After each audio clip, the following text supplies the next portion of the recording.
Siapa yang berpuasa pada hari Arafah kerana mengharapkan pahala daripada Allah, dia harapkan agar menghapuskan dosa bagi setahun sebelumnya dan setahun yang akan datang.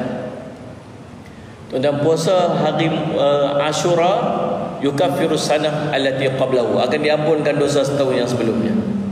Sedang ada Sayyidina Muhammad. Kata Nabi sallallahu alaihi wasallam, Allahumma salli Muhammad, tapi puasa hari Arafah 9 Zulhijjah diampunkan dosa setahun yang akan datang dan setahun yang akan datang dan setahun yang lepas. 2 tahun punya cover. Jadi jom kita start puasa. Kalau boleh saya sebut tadi 9 hari. Start 1 hari bulan sampai 9 hari bulan.